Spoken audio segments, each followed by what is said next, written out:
সত্যি কথা বলতে গেলে যাকে বাংলা ভাষায় বলে নাঙের মনো রাখি ভাতারের মনো রাখি, কিছু কিছু মুখোশধারী শয়তান কালসাপের চেয়েও বিষাক্ত কিছু মেয়ে লোক আছে, তারা মুখোশধারী। তারা প্রমাণ করতে চায় আমার বাবা ভার ধন সম্পদ আছে, আমি বাবার রাজকন্যা। আরে তুই যদি রাজকন্যা হইস, আমার বাপ গরিব হলেও আমিও আমার বাবার রাজকন্যা। ঠিক আছে, কথাটা মনে রাখিস। কারণ এতটা পচে যায়নি, আমি এতটা খারাপ না।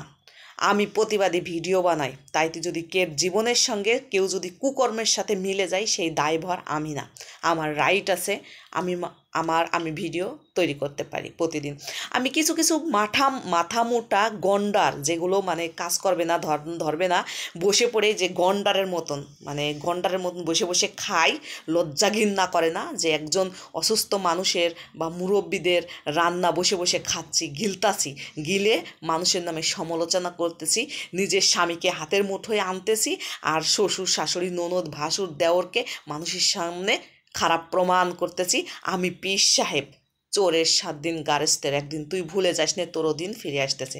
যাই হোক, কেউ যদি আমার কথা খারাপ লাগে, এখান থেকে ঘাট ধরে আমার মুখে আরও খারাপ ভাষায় কথা আসে, কিন্তু আমি কপিরাইটের ভয়তে আসি না। কারণ যেহেতু আমি একজন ফেসবুকে এখন ফেমাস, আলহামদুলিল্লাহ, আমার কথাগুলো প্রায় পুরুষ মানুষ এইসব কাজের সাথে, কথার সাথে, মুখোশধারী বউদের কাছে নির্যাতনের শিকার হচ্ছে। তাই সবার ভালোবাসা পেয়ে আমি সুন্দর সুন্দর ভিডিও করি।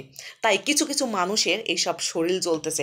আমি বুঝে উঠতে পারি না যে এইসব, এরা মনে করে আমি ভার্সিটিতে পড়ি, আমি 10 জন 100-500 জনের ভিতরে বেড়াই, আমি সব বুঝি। আবার আমরা যেগুলো কথা বলি এগুলো নাকি প্রতিবন্ধীরা শোনে, আবার দেখি যে কি বলবো, ওই যে গাধার মতন বসে বসে পাইতে বসে আমার কথাগুলোই আবার রেডি করে থই প্রমাণ করার জন্য, দেখ তুই কথা বলছিস কিনা। আমি কোন ভাষায় কথাগুলো বলবো আসলেও জানি না। যাই হোক, আমি যেহেতু প্রতিদিন রিলস বা ভিডিও ছাড়ি, আমার তো একটা রুলস নিয়ে আমি কথা বলি, তাই না? আমরা আগে দেখছি যে বিটিভিতে বা যে কোনো ছায়াছবি দেখছি, কেউ এক সময় ভিলেন সাজে, এক সময় ভালো সাজে, বা যার যে চরিত্র সেই চরিত্র নিয়ে প্রতিদিন একটা টপিকস নিয়ে তার কোনো কথা বলে না। তো আমি একটা কোনো গাধাকে কোনো গাধার কোন ভাষায় বলবো, এর চেয়েও নিকৃষ্ট ভাষায় কথা বলতে পারি, কিন্তু মানে আপনারা বুঝে নেবেন। তো এইসব মাথা মোটা গাধাগেরে আমি বোঝাতে পারি না যে এটা আমার টপিকস, এটা আমার পেজ, আমি এ জায়গায় প্রতিদিন ভিডিও ছাড়ি। আমি বুঝাতেই পারতেছি না আসলেও।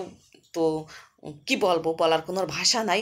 আমি সেই সব মানুষদের কাছে, তোরাও ভালো হ, মানুষকেও ভালো থাকতে দে, ঠিক আছে? তোরা এইসব কুকর্ম করে বেড়াচ্ছিস, তাই তোদের লাগতেছে। তোরাও ভালো হয়ে যা, দেখবি আমার কথাগুলো তোদের লাগবে না, ঠিক আছে? ভালো হতে পয়সা লাগে না, তোর কারণে তোর ফ্যামিলি নষ্ট হবে, কথাটা মনে রাখিস।